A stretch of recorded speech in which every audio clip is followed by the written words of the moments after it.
Assalamualaikum warahmatullahi wabarakatuh. Alhamdulillahil qaimi ala kulli nafsin bima kasabat, al-mujazi laha bima amilat, al-muhsi 'alaiha ma qaddamat wa akharat. Asyhadu an la ilaha illallah ya'lamu kha'inatal a'yun wa ma tukhfis sudur, wa asyhadu anna sayyidana Muhammadan abduhu wa rasuluh akhrajan nasa minadh dhulumati ilan nur. Allahumma salli wa sallim wa barik ala sayyidina Muhammad wa ala ali sayyidina Muhammad. Qala Allah subhanahu wa ta'ala fil Qur'anil Karim, wa'tasimu bihablillahi jami'an wa la tafarraqu. Shadaqallahul azim. Saudara-saudara kaum muslimin muslimat rahimakumullah, agama Islam adalah satu-satunya agama yang dapat berkembang begitu pesat. Di seluruh negara di dunia ini selalu ada umat Islam di dalamnya. Meskipun negara tersebut berhaluan komunis yang sangat tidak bersahabat dengan agama. Kita bersyukur kepada Allah Subhanahu wa Ta'ala bahwa kita semua mendapat taufik hidayah Allah, nikmat iman dan Islam, sebagaimana juga saudara-saudara kita di belahan dunia lainnya. Namun, kita harus waspada terhadap hal-hal yang dapat menggerogoti keutuhan umat, yang pada gilirannya dapat menghancurkan dan meruntuhkan Islam itu sendiri. Pada suatu kesempatan, sahabat Rasulullah Shallallahu Alaihi Wasallam yang bernama Umar ibnul Khattab radhiyallahu an mengingatkan kaum muslimin, yahdumul Islama thalathun, zallatu alimin, wa jidalul munafiqi bil Quran, wa a'immatun mudilluna. Yang dapat menghancurkan Islam ada tiga. Ada tiga perkara atau tiga hal yang dapat menghancurkan dan meruntuhkan Islam. Tergelincirnya orang alim, orang munafik yang bermujadalah dengan menggunakan dan melafazkan ayat suci Al-Quran, dan para pemimpin yang menyesatkan. Pertama, zallatu alimin, tergelincirnya orang alim, tergelincirnya seorang di antara ulama. Saudara, orang alim mempunyai tugas begitu mulia, yakni memberikan bimbingan kepada umat agar mereka punya pegangan hidup. Ia berfungsi sebagai obor dan pelita yang dapat menghindarkan umat dari kegelapan dan kesesatan. Seorang alim berdiri di tengah-tengah umat, sebagaimana juga para pemimpin lainnya di tengah masyarakat, yakni menyampaikan informasi tentang hak dan kewajiban mereka sebagai hamba Allah, menyampaikan dan mengatakan kebenaran meskipun pahit, bahwa al-haq adalah al-haq, al-batil adalah al-batil, yang benar adalah benar dan yang salah adalah salah, berangkat dari Quran dan sunnah Rasulullah Shallallahu Alaihi Wasallam. Seorang alim dituntut untuk mendorong mereka bagi terwujudnya masyarakat manusia yang damai, selamat dalam limpahan rahmat dan tuntunan Allah, serta dalam limpahan ampunan dan ridha Allah.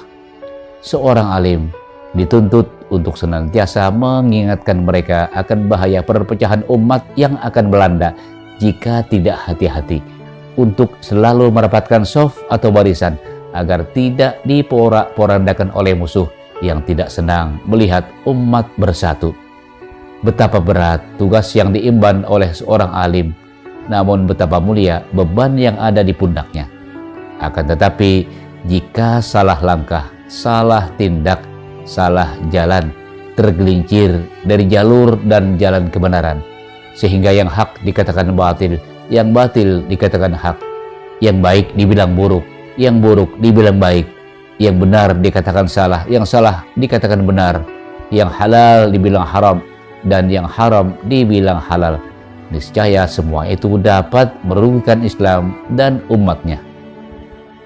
Syekh Ibnu Mu'taz berkata, zallatu alimin kan kisari safinatin taghruku wa yaghruku ma'aha khalqun kathir.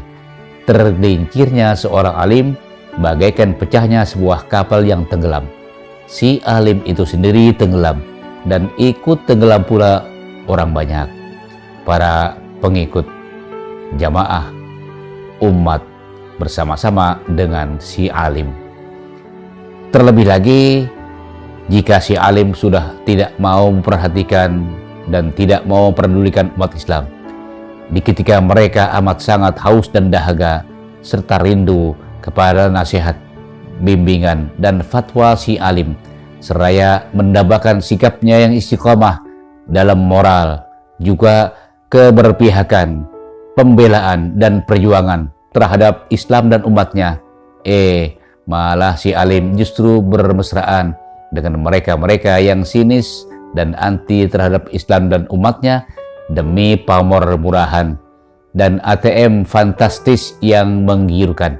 Niscaya kesemuanya itu dapat merugikan Islam dan umatnya, bahkan dapat membuat umat menjadi terbelah, sehingga sebagian di antara mereka mundur dan meninggalkan sang alim. Rasulullah Shallallahu Alaihi Wasallam bersabda, "Man lam yahtamma bi amril muslimin falaysa minhum." Rawahul Hakim. Barang siapa yang tidak memperhatikan urusan kaum muslimin, maka dia bukanlah golongan dari mereka. Artinya, siapa di antara umatku yang ngaku-ngaku umatku, tetapi tidak mau ambil pusing terhadap nasib kaum muslimin, peduli amat, masa bodoh, tidak ambil pusing terhadap jatuh bangunnya umat Islam, terhadap kalah menangnya umat Islam, terhadap sehat sakitnya umat Islam, terhadap maju mundurnya umat Islam, maka dia bukanlah golongan dari umatku, bukan golongan muslim itu sendiri, bukan dari golongan mereka. Lain halnya kalau dia sempat bertobat kepada Allah Subhanahu wa taala dengan meningkatkan iman dan takwa kepada Allah, dilanjutkan dengan melaksanakan perintah Allah dan menghindari segala larangannya. Yang kedua, jidalul munafiqi bil Quran. Seorang munafik yang bermujadalah, berdebat, membantah, adu argumentasi dengan menggunakan dan melafazkan ayat suci Al-Quran. Nah, saudara, munafik model seperti ini sangat berbahaya bagi Islam. Lidahnya lebih manis dari gula, tapi hatinya lebih buas dari serigala. Lain di mulut, lain di hati. Sikap dan tingkah lakunya merupakan tindakan dusta, kamuflase dan berpura-pura.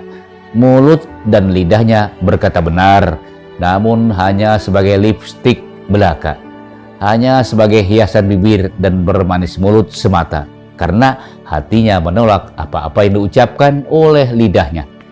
Jika berjumpa dengan kaum muslimin, mereka berkata, "Kami adalah orang beriman, kami juga orang Islam, kita adalah bersaudara, kita seiman dan secita-cita." Tetapi apabila mereka telah kembali kepada agen dan persekongkolannya, mereka justru mengatur taktik, strategi, dan cara untuk mengeliminasi dan menghancurkan Islam setahap demi setahap.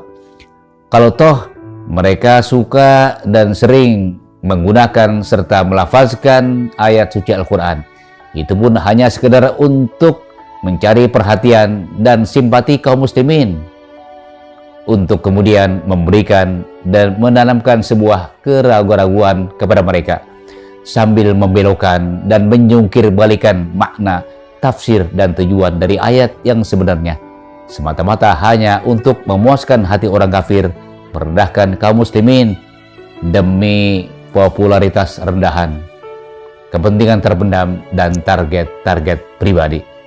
Wa idza laqul ladzina amanu qalu amanna wa idza khalau ila syayatinihim qalu inna ma'akum innama nahnu mustahzi'un. Al-Baqarah 14. Dan apabila mereka berjumpa dengan orang-orang beriman, mereka mengatakan, "Kami telah beriman." Dan apabila mereka kembali kepada pimpinan-pimpinan mereka, mereka mengatakan, "Sesungguhnya kami sependirian dengan kamu, kami bersama kamu, sesungguhnya kami hanya sekedar berolok-olok." Nah, saudara, dengan modal dusta yang terbungkus dan terkemas rapi, maka tertipu dan terpedayalah umat.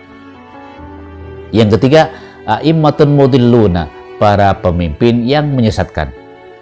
Pemimpin kapan dan dimanapun ia berada akan menjadi tumpuan dan harapan umat masyarakat secara luas. Mereka diserahi amanah untuk membawa masyarakat kepada kedamaian, keselamatan, kesejahteraan, dan kesejukan hidup yang diidam-idamkan. Pemimpin merupakan tempat untuk bertanya, mengadu, berteduh, bernaung, tempat memulangkan persoalan serta problematika kehidupan sekaligus memecahkannya. Nah, disinilah seorang pemimpin dituntut untuk bersikap arif bijaksana di dalam kepemimpinannya. Hal tersebut dapat terwujud selama sang pemimpin berpegang teguh kepada tuntunan Allah dan tuntunan Rasulullah Sallallahu Alaihi Wasallam. Akan tetapi, apabila seorang pemimpin sudah tidak menghargai nilai dan norma agama, bahkan melepaskan diri dari ikatan agama, niscaya sepak terjangnya dapat menyesatkan rakyat. Kebijakannya dapat merugikan manusia banyak. Fatwa dan ucapannya sering meresahkan dan menggelisahkan umat, sebab sudah tidak terdapat lagi pertimbangan halal dan haram, baik dan buruk, pahala dan dosa. Karena yang dicari hanyalah semata-mata ridho kelompok dan golongannya saja demi tercapainya ambisi terpendam yang berujung kepada keragusan, keserakahan, dan kezaliman. Seorang pemimpin model seperti ini sulit untuk mendengar keluhan dan tangisan. Tidak ada air mata yang menetes buat mereka yang kesusahan, serta buat mereka yang dianggap berseberangan dan mengancam stabilitas kekuasaan, termasuk tidak mempunyai kebijaksanaan yang bijaksana dan adil terhadap umat Islam. Kemudian, dengan planning dan program yang jitu, dilengkapi dengan skenario yang terukur rapi, mereka berusaha semaksimal mungkin untuk mempersempit dan meminggirkan umat Islam ke pojok-pojok, dilanjutkan dengan memborgol dan mengebiri hak-hak serta kegiatan umat Islam dengan berbagai peraturan lokal dan sejumlah pasal. Mereka ingin menjauhkan Islam dari kaum muslimin. Kalau keadaan seperti itu terus berlangsung dan terus berlanjut, maka kezaliman tak dapat dicegah, kemaksiatan leluasa memperoleh tempat, pembawa kebenaran dilecehkan, penabur dan penebar maksiat mendapat dukungan bahkan fasilitas, mengajak dan menghimbau dituduh menghasut, mengoreksi dianggap menghina dan merongrong wibawa penguasa, ruang lingkup dibatasi, gerak langkah diawasi, sampai berdakwah pun dimata-matai. Drama meminggirkan dan memojokkan umat Islam dilakukan secara gencar dan sistematis, didukung oleh sutradara dan aktor yang sangat piawai dengan segala kelicikannya. Agama suci ini mendapat serangan dari berbagai arah. Kalau keadaan sudah sedemikian rupa dan sang pemimpin bersikap pasang bodoh, bahkan bermain mata dengan mereka yang membenci, sinis, dan ingin mengeliminasi Islam, niscaya kehancuran dan keruntuhan sudah berada di ambang pintu di depan mata kita. Oleh sebab itu, menegur seorang pemimpin yang tidak bijaksana, tidak adil, bahkan zalim, merupakan amal soleh dan jihad yang utama. Rasulullah Shallallahu Alaihi Wasallam bersabda, "Afdalul jihadi kalimatu haqqin inda sultanin jair." Rawahun Nasa'i. Seafdal-afdal jihad adalah mengatakannya hak di hadapan penguasa yang zalim. Jihad yang paling afdal, jihad yang paling utama adalah mengatakan bahwa al-haq adalah al-haq, al-batil adalah al-batil, yang benar adalah benar, dan yang salah adalah salah di hadapan penguasa yang zalim. Nah, mudah-mudahan kaum muslimin di negeri tercinta ini terhindar dari beberapa penyakit yang dapat membawa umat kepada kehancuran dan keruntuhan. Mari kita tingkatkan persaudaraan dan persatuan di antara kita. Kita rapatkan dan kita luruskan soft atau barisan yang rapi. Jangan mau kita di kotak-kotak, dipecah belah, dan diadu domba. Jangan kita dengan kita ribut sendiri. Kita ini adalah bersaudara. Musuh kita yang sebenarnya adalah mereka-mereka yang ingin menghancurkan dan mencabik-cabik persatuan umat. Oleh sebab itu, siapapun kalau dia muslim, dia adalah saudara kita. Dari manapun asalnya, apapun warna kulitnya, apapun sukunya, apapun profesinya, apapun warna jaketnya, dan apapun organisasinya. Kalau dia muslim, dia adalah saudara kita. Mari kita bersatu kompak seia sekata demi kemuliaan Islam dan umatnya. Insya Allah kita semua berada dalam keridhaan Allah Subhanahu wa Ta'ala.